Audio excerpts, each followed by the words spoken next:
Hello students, welcome to unique classes of right way. आज के class में बच्चे हम लोग चैप्टर थर्ड के क्लास थर्ड में हैं और करने चल रहे हैं कुछ बहुत ही इंपॉर्टेंट टॉपिक जिससे क्वेश्चन आता है आपके पेपर में, लेकिन कभी भी मेंशन किया हुआ नहीं आता है कि यूज दिस थ्योरम और यूज दैट थ्योरम। वो हमें खुद दिमाग लगाना होता है। तो क्वेश्चन क्या आ सकता है, जरा ध्यान देना। हमें पढ़ना है integer root theorem. Integer root theorem. Integer root theorem में पहले बच्चे हमें जनरल पॉलिनोमियल जानना पड़ेगा। क्या जानना पड़ेगा? General polynomial. पॉलिनोमियल से मतलब क्या समझते हो? जिसमें वेरिएबल जो है वो बेस होगा और पावर क्या होगा? कांस्टेंट। एज फॉर एग्जांपल, अगर मैंने y इज इक्वल टू आपको दे दिया something something like this a n x n a n minus one, और पॉलिनोमियल को इस तरीके से लिखते हैं p n x is equal to a n x n a n minus one x n minus one a n minus two से लेकर के एक्स एन माइनस टू तक, और लास्ट में ए वन एक्स और प्लस ए नॉट भी होगा। इसको बच्चे हम लोग कहते हैं general polynomial of nth degree, क्योंकि इसमें डिग्री कितनी है? मैक्सिमम पावर कितनी है? n है। तो ये लिखेंगे हम लोग ऑफ nth डिग्री। अगर इसी को हम लोग जीरो से इक्वेट कर दे, a n x n a n minus one x n minus one a n minus two x n minus two से लेकर के a one x plus a not is equal to zero कर दे, तो ये हो जाएगा general polynomial equation. General polynomial equation हो जाएगा, क्योंकि इसमें इज इक्वल टू जीरो है। Equation of degree n, of degree n। और ये हो जाएगा बच्चे जनरल पॉलिनोमियल एक्सप्रेशन। एक्सप्रेशन और इक्वेशन में फर्क है। एक्सप्रेशन में कोई इज इक्वल टू नहीं होता, सीधा बस उतने डिग्री का लिखा हुआ रहेगा, लेकिन इक्वेशन में हमेशा इज इक्वल टू जीरो होगा। ठीक है बच्चे, इज इक्वल टू जीरो होगा ही होगा, किसमें? इक्वेशन में। तो polynomial equation of nth degree. अब हम लोग इंटीजर रूट थ्योरम पे आते हैं। इंटीजर रूट थ्योरम का कहना है कि अगर सारे कोफिशिएंट्स, कोफिशिएंट्स मतलब let a n x n a n minus one x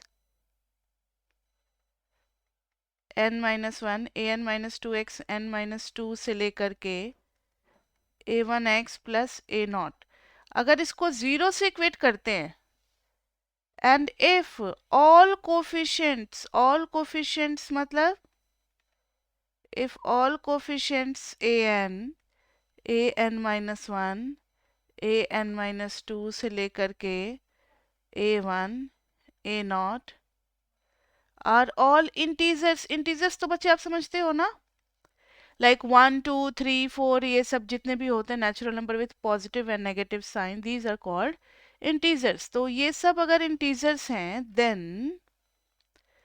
then roots मतलब roots of polynomial equation may be integer. Roots of polynomial equation may be integers. Integral roots होंगे, may be integral roots and as a, ये बहुत जरूरी है, as a factor of a naught। मतलब as a factor of a naught का मतलब है कि लास्ट कांस्टेंट टर्म जो होगा उसी के फैक्टर्स के रूप में होंगे। बिल्कुल भी नहीं समझ में आया होगा तो चलो एक एग्जाम्पल करते हैं, तब ये समझ में आएगा आपको। मैंने आपको दे दिया minus x cube plus four x square minus x is equal to six. तो देखना जरा बच्चे, यहाँ पे कोफिशिएंट क्या है? माइनस वन, फिर है फोर, फिर है माइनस वन, और सबको उधर लेकर के जाओगे, like one minus one into x cube plus four into x square minus one into x minus six is equal to zero. अब जरा देखो, minus one four minus one minus six, All these are what? Integral coefficients. All these are integral coefficients. All are integral coefficients. तो अब हम इस पे integer root theorem लगा सकते हैं. सो रूट्स में बी फैक्टर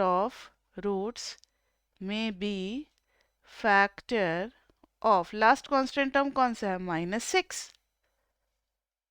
-6 के फैक्टर कौन कौन से होते हैं? +-1, +-2, +-3. अब 4 डालने की जरूरत नहीं है और 5 डालने की जरूरत नहीं है. आपको याद है ना क्यूबिक इक्वेशन जब हम पहले सॉल्व करते थे, या अभी तक भी आपको वही टेक्निक पता होगा और कोई टेक्निक तो आपको बताया नहीं गया है. अभी तक आप लोग ये जानते थे कि हिट एंड ट्रायल मेथड लगाओ, और पहली बार जिस पे 0 आ गया, मान लो 1 पे 0 आ गया, तो फिर हम x-1 से डिवाइड करते थे, फिर क्वोशिएंट में क्वाड्रेटिक मिलता था. राइट, सबको याद है, 9th 10th में भी किया हुआ, 11th 12th में भी किया होगा. फिर उस क्वाड्रेटिक को ब्रेक करते थे तो बाकी के 2 रूट मिल जाते थे, तो हम कहते थे हमें तीनों रूट मिल गए. यहाँ पर हमें क्या करना है कि वही जब हिट एंड ट्रायल लगाते हैं पहला रूट ढूंढने के लिए, तो हम लोग +-1 डालेंगे, फिर +-2 डालेंगे, +-3 डालेंगे. नहीं हुआ तो और आगे बढ़ेंगे. 4 डालने की जरूरत नहीं है, 5 डालने की जरूरत नहीं है, क्योंकि ये फैक्टर्स नहीं है -6 के. तो ये हेल्प करता है आपको इंटीजर रूट थ्योरम, कि थोड़े ऑप्शंस कम कर देते हैं तो हमारा टाइम भी बचता है. ठीक है बच्चे? ठीक है. किसको डाल करके 0 चेक करना है? तो वो लास्ट वाले कांस्टेंट टर्म का क्या होना चाहिए? फैक्टर होना चाहिए. तो इससे हमारा काफी ज्यादा टाइम बचता है. चलो करके देखते हैं. f(1) करेंगे, इसमें पुट करो, तो ये आ जाएगा माइनस, एक बार इक्वेशन को लिख लें, x³ minus +4x² minus x, 4x² minus x minus 6 is equal to 0. f(1) करेंगे तो -1 +4 -1 -6, 4 और -8 नॉट इक्वल टू 0. काम खत्म, 1 रूट नहीं हुआ. -1 पुट करेंगे तो -1 +4 इंटू 1 माइनस ऑफ -1 -6, ये कितना हो गया? 1 +4 +1 -6. हाँ, ये तो 0 हो रहा है, रूट मिला, तो -1 इज अ रूट. अब कहाँ तक बढ़ेंगे? तो since it is a cubic equation, तो it may have at most 3 roots. तो हम 3 रूट्स तक जाएंगे. हम कहाँ तक जाएंगे बच्चे? 3 रूट्स तक जाएंगे. ठीक है. f(1) हो गया, -1 हो गया. अब बढ़ेंगे 2 की तरफ. अब बढ़ेंगे किसकी तरफ? 2 की तरफ. 2 की तरफ बढ़ेंगे बच्चे, तो f(2) कितना आ जाएगा? माइनस में 2 का क्यूब +4 इंटू 2 का स्क्वायर -2 -6, ये हो जाएगा -8. 2 2 जा 4, 4 जा 16, -8. ये भी हो रहा है 0. बहुत बढ़िया बात, 2 रूट मिल गए. अब तीसरा भी ढूंढेंगे. f(-2) डालेंगे. 3 तक तो जाकर के रुक जाना है, क्योंकि 3 से ज्यादा तो हो ही नहीं सकता है ना. -2 डालेंगे तो -2 का क्यूब +4 इंटू -2 का स्क्वायर माइनस ऑफ -2 -6. देखना, 2 2 जा 4 2 जा 8, माइनस का तो +8, 2 2 जा 4 4 जा 16, +2 -6 इज नॉट इक्वल टू 0. अब f(3) लेंगे. 3 लेंगे तो 3 3 जा 9 3 जा 27, 3 3 जा 9 4 जा 36, -3 -6. मुझे लग रहा है ये हो जाएगा. ये देखो, -30 और -6 हो गया 0. अब आगे चेक करने की जरूरत ही नहीं है, तो हम क्या लिख देंगे? So roots are -1 2 and 3. So roots are -1 2 and 3. ये तीनों हो गए रूट्स. ठीक है बच्चे? तीनों ही रियल रूट्स आ गए. बढ़िया बात है. इसमें कोई डाउट? ठीक है. चलो अब इसी से मिलता जुलता एक और क्वेश्चन करते हैं. Example 2. x³ -2x² plus x -2 is equal to 0. सबसे पहले ये बताओ कि यहाँ पर हम इंटीजर रूट थ्योरम अप्लाई कर सकते हैं या नहीं कर सकते? ये देखो ना, 1 × x³ -2 × x² plus 1 × x -2 is equal to 0। ये देखो ये सभी इंटीजर्स है।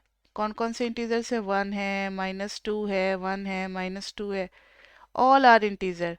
तो लिखेंगे all coefficients are since all coefficients are integers, so we may apply कौन सा? we may apply integer root theorem. So we may apply integer roots theorem.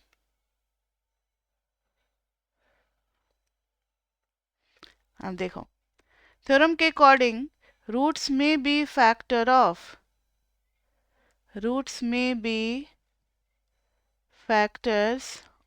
-2, that is last वाला कांस्टेंट टर्म है -2, -2 का factor क्या हो गया? +1, -1, +2 और -2, चार ही होंगे। चारों ऑप्शन को बारी बारी से पुट करते हैं। f(1) इज इक्वल टू 1³ -2 × 1 का स्क्वायर प्लस 1 × 1 -2। तो देखना जरा, 1 -2 प्लस 1 -2 नॉट इक्वल टू 0, क्योंकि नेगेटिव में ज्यादा है ना, -4 और पॉजिटिव तो सिर्फ +2 आ रहा है। ये दोनों मिलकर के एक -2 को कैंसिल करेंगे, लेकिन -2 बच जाएगा, नॉट इक्वल टू 0। अब बारी किसकी आ रही है? रूट नहीं मिला अभी तक। अब किसको पुट करेंगे? f(-1), तो -1 का क्यूब -2 × -1 का स्क्वायर प्लस -1 -2। बच्चे टेक्निक को आपको दिमाग में घुसाना है। ये हो सकता है कि किसी तरीके से घुमा करके कुछ पूछा हुआ हो कि can we get profit function दिया होगा, क्यूब एक और पूछ देंगे कि can we get some time profit as 0। तुरंत समझ जाना कि हमें प्रॉफिट का लेवल निकालना है। जिस पे प्रॉफिट की वैल्यू क्या होगी? 0 होगी, क्वांटिटी लेवल निकालना है, तो प्रॉफिट फंक्शन को 0 से इक्वेट करेंगे, यानी रूट से निकालेंगे। तो अगर किसी भी चीज को 0 से इक्वेट करने का, या कैन इट बी 0, अगर इस टाइप का कुछ क्वेश्चन आता है तो फिर हम लोग इस तरीके से करेंगे। ठीक है, -1 का क्यूब ये आ रहा है क्या? 0। ये आएगा -1 का स्क्वायर तो +1 तो -2। नहीं, ये तो बहुत ज्यादा नेगेटिव आ गया, नॉट इक्वल टू 0। अब f(2) देखेंगे, तो 2 2 जा 4 2 जा 8, इसमें पुट कर रहे हैं बच्चे। 2 का स्क्वायर -8 प्लस 2 -2, हाँ ये तो हो गया। सो रूट तो मिल गया हमें, कौन सा? 2। अब f(-2) डालो, तो -2 का क्यूब -2 × -2 का स्क्वायर -2 और -2 -4, -2 का स्क्वायर कितना हो गया? 4 4 2 जा -8, -8 -2 का स्क्वायर 4 4 2 जा -8 -4 -20 नॉट इक्वल टू 0।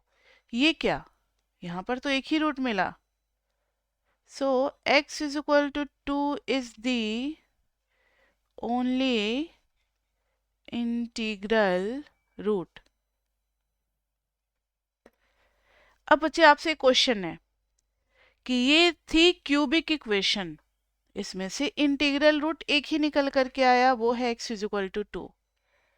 बाकी दो रूट का क्या है? बाकी दो रूट होंगे या नहीं होंगे? होंगे तो किस नेचर के होंगे? कुछ आइडिया? बाकी के दो रूट्स जो हैं वो डेसिमल में हो सकते हैं, मतलब रैशनल फंक्शंस। हाँ, तो इसमें हम लोग लिखेंगे, कई बार बच्चे ना इसको इमेजिनरी जल्दीबाजी में बोल देते हैं, क्योंकि वो मैंने पहले पढ़ाया हुआ है कि जो रूट नहीं अपियर होता है वो इमेजिनरी होता है। लेकिन वो तो रियल वैल्यूज में ना, जो रियल नहीं होगा वो इंटीग्रल का मतलब ये नहीं कि अगर कोई इंटीग्रल नहीं है तो वो रियल नहीं है, डेसिमल में हो सकता है, रैशनल भी हो सकता है। तो अदर टू रूट्स में भी, जो कि इंटीग्रल रूट की इतनी क्षमता नहीं है, इतनी पावर नहीं है कि वो डेसिमल वाले रूट्स को भी निकाल सके, तो अदर टू रूट्स में बी नॉन इंटीग्रल बोलते हैं। ठीक है, रैशनल बोलना भी गलत होगा, क्योंकि हो सकता है इरैशनल रूट्स आ जाए, √2 √3 कुछ इस टाइप से आ जाए। ठीक है, तो वो भी बोलना गलत होगा, इसलिए हम लोग नॉन इंटीग्रल रूट्स बोलते हैं। ठीक है बच्चे, तो ये इतना था हमारा इंटीजर रूट थ्योरम का एप्लीकेशन। अब इसी पे बेस्ड एक और आया, चाइनीज रिमाइंडर थ्योरम। ये नेक्स्ट टॉपिक है, रिमाइंडर थ्योरम। इसके भी क्वेश्चन इक्के दुक्के कभी मिल जाते हैं, ऐसा नहीं है कि हर साल इससे क्वेश्चन पूछेगा ही, क्योंकि चैप्टर 3 में मोनोपली है और वो क्वाड्रेटिक में ऑप्टिमाइजेशन का है, ये सब है। तो रिमाइंडर थ्योरम जरूरी नहीं कि हर बार पूछेगा ही पूछेगा, या इससे पहले जो भी पढ़ा है इंटीजर रूट थ्योरम का घुमा फिरा करके क्वेश्चन 1 या 2 नंबर का होता ही है। लेकिन जो बच्चे पूरा फुल में फुल स्कोर करना चाहते हैं उनके लिए 1 नंबर भी बहुत बड़ी चीज़ है, वो 1 नंबर भी लूज करना एफर्ट नहीं कर सकते। तो आपको हर टॉपिक बढ़िया से पढ़ना होगा, ठीक है। तो रिमाइंडर थ्योरम एक पहले एग्जाम्पल देखो, उसके बाद से हम रिमाइंडर थ्योरम समझाएंगे। मान लो मैंने आपको दे दिया -2x³ plus 2x² plus 10x plus 6 upon x-2। आप क्या करोगे? पॉलिनोमियल डिवीजन सबको आता है, इतना तो जूनियर क्लास से पढ़ते चले आ रहे हो, और सभी बच्चे इतने अच्छे अच्छे मार्क्स लेकर के आए हुए हो, तो कुछ तो प्रेशर टीचर का कम हो जाता है। x-2 से अगर करेंगे, क्या आ जाएगा यहाँ पर? -2x² आ जाएगा बच्चे। तो दिस इज -2x³। क्यों आ रहा है ये पता है? क्योंकि लीडिंग टर्म जो है वो क्यूबिक है और उसका कोफिशिएंट है -2, और x³ बनाना है, यहाँ है x, तो -2x² से मल्टीप्लाई करना पड़ेगा। अब उसके बाद से फिर हम साइन चेंज कर देते हैं, ये कैंसिल, और ये कितना आ गया? 2x² और -4x³। क्यूब क्यों लिखा मैंने? स्क्वायर होगा ना, हाँ। माइनस से +4x², हाँ, तो 4 में से 2 गया तो -2x² प्लस 10x। अब यहाँ पर करेंगे -2x से, तो -2x² plus 4x, this is plus minus, ये कैंसिल, 6x प्लस 6, यहाँ पर क्या करेंगे? +6, 6x और 6x और माइनस क्या आ जाएगा? 12, माइनस प्लस, ये कैंसिल, ये कितना आ गया? 18 आ गया। यानी इसको जब हम डिवाइड करेंगे तो 18 इज रिमाइंडर। देखो इतना टाइम लग गया। रिमाइंडर थ्योरम कहता है कि आप लॉन्ग डिवीजन मेथड से बच सकते हो। जरूरी नहीं कि आपको रिमाइंडर निकालने के लिए हर बार लॉन्ग डिवीजन मेथड ही अपनाना पड़े। अगर आप नीचे वाले टर्म को देखो, तो x-2 को जब हम 0 से इक्वेट करेंगे तो x इक्वल टू क्या मिल जाएगा हमें? 2 मिल जाएगा। तो x इक्वल टू क्या मिल जाएगा हमें? 2 मिल जाएगा, ठीक है। अब आप एक काम करो कि f ऑफ 2 डाल करके देखो, और f ऑफ x मतलब ये डिविडेंड जिसको डिवाइड करना है, इसके अंदर डालेंगे तो this will B f of 2 कितना हो जाएगा? देखो तो जरा, मेरे पास स्पेस कम है, ठीक है। -2 इंटू 2 डाल देंगे तो 2 का क्यूब प्लस 2 इंटू 2 का स्क्वायर प्लस 10 इंटू 2 प्लस 6, तो ये कितना हो जाएगा? 2 2 जा 4 2 जा 8, 8 2 जा -16, 2 2 जा 4 2 जा 8 प्लस 20 प्लस 6, तो ये हो जाएगा -10 और 8 -2 और 18। देखो आ गया, कितना जल्दी आ गया रिमाइंडर। लॉन्ग डिवीजन से बच गए। लॉन्ग डिवीजन में कई बच्चों के हाथ पैर फूलने लगते हैं, यहाँ पे प्लस माइनस में कुछ ना कुछ गड़बड़ वड़बड़ कर देते हैं। तो ये बहुत इजी टेक्निक है, और ये टेक्निक को हम लोग कहते हैं चाइनीज रिमाइंडर थ्योरम।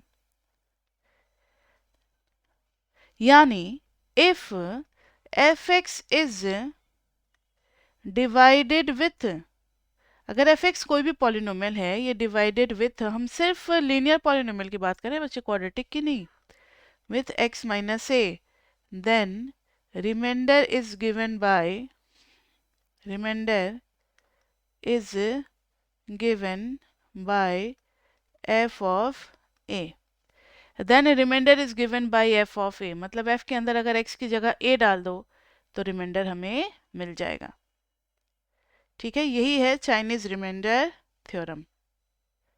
कोई डाउट इसमें?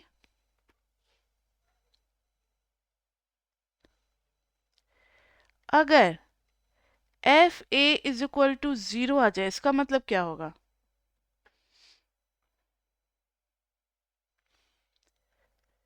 इसका मतलब ये है कि रिमाइंडर इज, हाँ, रिमाइंडर इज 0, और रिमाइंडर 0 आता है, that is x minus A is a factor. तब x माइनस ए क्या हो जाएगा, फैक्टर हो जाएगा। तो ये भी एक तरीका है पता लगाने का कि x minus A is a factor और नॉट। अगर रिमाइंडर 0 आ रहा है तब हम उसको कहते हैं कि ये फैक्टर है। और एक तरीके से अभी जो इंटीजर रूट थ्योरम में किया था हमने, ये वाला जैसे क्वेश्चन किया था, तो इसमें यहाँ पर 0 आया था, यहाँ पर 0 आया था और यहाँ पर 0 आया था, यानी x plus one is a factor. इससे क्या पता लग रहा है कि x plus one is a factor. इससे क्या पता लग रहा है x minus two is a factor. इससे क्या पता लग रहा है x minus three is a factor. समझ में आ रही है बात? तो अगर रिमाइंडर थ्योरम हम लगाएंगे और हमें फैक्टर्स का पता लग गया, देन क्या हम लिख नहीं सकते कि ये जो भी था पॉलिनोमियल था minus x cube minus two x square. So minus x cube plus four x square minus x minus six can be written as x plus one into x minus two into x minus three. तो इस तरीके से हम split करेंगे linear factors में। ये भी बहुत बड़ा टेक्निक है, आपको बहुत जगह जगह पे जरूरत पड़ेगी लीनियर फैक्टर्स में स्प्लिट करने का।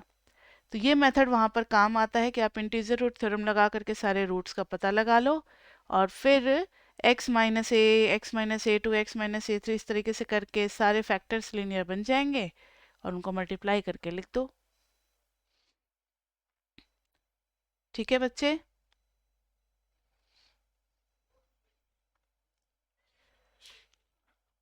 इज इक्वल टू जीरो था तो this is equal to zero. और अगर पॉलिनोमियल देखोगे तो यहाँ पर क्या है, माइनस वन भी तो है ना। हाँ ठीक है, वो तो माइनस वन बाद में हम लोग लगा लेंगे। यहाँ पर कुछ a लगा लेंगे और फिर a की वैल्यू बाद में आ जाएगी माइनस वन, वो तो अलग चीज़ है। तो रिमाइंडर थ्योरम हमें समझ में आ गया और ये कोई उसका फैक्टर होगा या नहीं होगा ये भी हमें समझ में आ गया। अब इसके बेसिस पे एक क्वेश्चन देते हैं जो कि आपको अभी ट्राई करना है और मुझे बताना है कि इसके फैक्टर्स आपने क्या क्या निकाले। एक साथ दो कैसे सेलेक्ट हो सकता है, कुछ गड़बड़ है, जस्ट अ मिनट। ठीक है, अब यहाँ पर है is f x is equal to minus two x cube plus two x square plus ten x plus six has a zero at x is equal to three. इन्होंने पूछा है कि at x is equal to three इसके पास zeros हैं या नहीं। और फिर factorise the polynomial, factorise the polynomial, polynomial को फैक्टराइज करना है। नाउ सी बच्चे, यहाँ पर जब आप इसको करोगे तो minus two x cube plus two x square plus ten x plus six is equal to zero करोगे। फिर वही इंटीजर रूट थ्योरम लगाओगे तो minus two plus two ten और सिक्स। सो रूट्स में भी फिर से वही सेंटेंस लिखोगे, since all the coefficients are integers so we can apply integer root theorem and roots may be factors of last constant term, that is plus minus 1 plus minus 2 plus minus 3 and plus minus 6। तो पहले हम किसको लेंगे, f of 1 निकालेंगे, तो minus two plus ten plus six नहीं आया zero. अब किस पे बढ़ेंगे, माइनस वन पे। माइनस वन डालेंगे तो माइनस वन तो प्लस टू हो जाएगा, plus two minus ten plus six, ये आ गया zero, six two eight two ten. So एक फैक्टर तो मिल गया बच्चे, x plus one is a factor. अब हम क्या करेंगे, तो x प्लस वन से डिवाइड करेंगे, minus two x cube plus two x square plus ten x plus six में, तो आ जाएगा माइनस टू एक्स स्क्वायर। आ जाएगा इधर क्या, minus two x cube minus two x square, फिर साइन चेंज होगा, प्लस प्लस ये कैंसिल, टू प्लस टू कितना हो गया, four x square plus ten x. यहाँ पर करेंगे तो फोर एक्स के साथ, four x square plus four x minus minus, ये कितना आ गया, सिक्स एक्स, प्लस सिक्स से करेंगे तो सिक्स एक्स प्लस सिक्स, ये पूरा 0 आ गया। और इसके फैक्टर्स आप बता सकते हो क्या होंगे? -2x² + 4x + 6 = 0। -2 कॉमन ले लिया बच्चे, या बीच में ही कर दो। 6 और -2 को फैक्टराइज मल्टीप्लाई करेंगे तो -12 आना चाहिए, और बीच वाला 4x बचना चाहिए कुछ प्लस माइनस करने के बाद। तो कितना होगा ये? कितना होगा ये? +6 होगा या -2 होगा? 1 मिनट रुक जाओ, मुझे देखने दो। मैम मैंने इक्वेशन में x-3 को फैक्टर लेके करा था डिवाइड। अच्छा, ठीक है। हाँ हाँ, क्वेश्चन में तो यही था ना कि 3 पे रूट है या नहीं। मैंने वो देखा ही नहीं, मैंने सीधा फैक्टराइज पढ़ा और करने लगे। कोई बात नहीं, उससे भी हो जाएगा, ऐसे भी कर दिया तो गलत थोड़ी है कि इसको काटें। ठीक है, अब यहाँ 6 2 जा है -12, और इधर है 4। या चलो ना, इसमें से क्या कॉमन ले लेते हैं? -2 कॉमन ले ही लेते हैं। तो x² -2x और -3 = 0। तो -2 रहेगा बाहर में, और अंदर में क्या आ जाएगा? x² और -3x और +x में स्प्लिट होगा मिडिल टर्म, तो -2। x कॉमन ले लेंगे तो x -3 + 1 कॉमन ले लेंगे तो x -3 = 0। तो मिल गया -2 x -3 इंटू x + 1। तो लिख देंगे जो हमारा पॉलिनोमियल था -2x³ + 2x² + 10x + 6, इसको लिख सकते हैं हम लोग x + 1 into -2 x -3 into x + 1, यानी कि -2 और फिर x -3 और x + 1 का होल स्क्वायर। ये हो गया पूरा हमारा फैक्टराइज। ठीक है बच्चे, तो फैक्टराइज आएगा तो ऐसे ही करेंगे। वैसे मैंने ये पूरा क्वेश्चन पढ़ा नहीं था, ये @x = 3 चेक करना था। तो जब आपने 3 से डिवाइड किया होगा तो आपको 0 मिल गया होगा। वो वैसे यहाँ भी देखने से पता लग रहा है कि 3 डाल करके क्या मिलेगा हमें? 0। ठीक है बच्चे, अब है तो हम लोगों ने आज बहुत इंपॉर्टेंट चीज सीखा है, वो है इंटीजर रूट थ्योरम और रिमाइंडर थ्योरम। इनका यूज कहीं भी आ सकता है। मैक्सिमम 3 मार्क्स का, मिनिमम 1 मार्क का क्वेश्चन जरूर आएगा। 1 2 या 3 किसी भी नंबर का पूछ सकते हैं वो बना करके। अब हम लोग आगे पढ़ेंगे बच्चे पावर फंक्शन। पावर फंक्शन, वैसे ये चैप्टर 2 में हम लोग थोड़ा थोड़ा सबके बारे में पढ़ चुके हैं। पावर फंक्शन मतलब वही एक्सपोनेंशियल फंक्शन पे आएंगे, लेकिन थोड़ा सा कुछ रूल्स है, ये सब आपको आता होगा। अगर बेस सेम है तो पावर क्या हो जाएगा बताओ? ऐड हो जाता है, पता है ना ये सब? तो इन सब का काफी यूज होगा। यस। am/an करेंगे तो ये आ जाएगा a⁻m - n। उसके बाद से am⁻n करेंगे तो ये आ जाएगा a⁻m × n, मतलब पावर आपस में मल्टीप्लाई हो जाते हैं। नेक्स्ट है, अगर a⁻p/q है तो हम a⁻p⁻1/q भी कर सकते हैं, या फिर 1/q⁻p भी कर सकते हैं जरूरत पड़ने पे। ठीक है, कहोगे मैम इनकी क्या जरूरत पड़ गई? तो कभी कभी ऐसे क्वेश्चन बीच में फंस जाएगा, कोई क्वेश्चन इससे आपसे पूछा नहीं जाएगा, लेकिन जब आप सॉल्व कर रहे होंगे ना किसी क्वेश्चन में, तो बीच में ये स्टेप्स आपको खुद ब खुद मिल जाएगा। अब आपको सॉल्व करना होगा इस टाइप का कोई भी कैलकुलेशन, तब वहां पर हमें याद आएगी कि हाँ हमने पावर फंक्शन पढ़ा था। तो x⁻² है। इधर क्या करेंगे? 1/27 है, 27 को क्या लिख सकते हैं? 3 का क्यूब।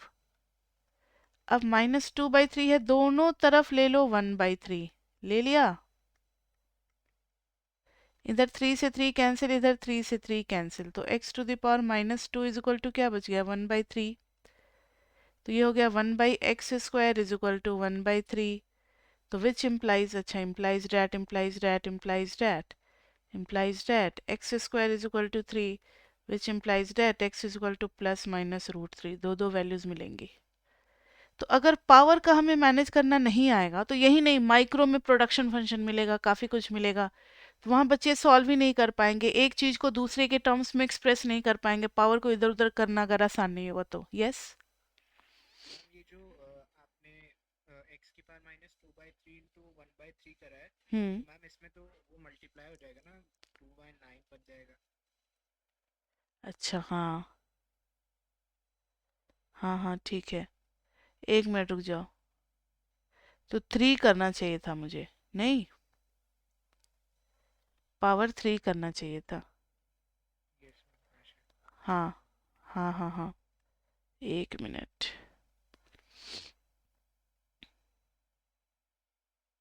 Just a minute.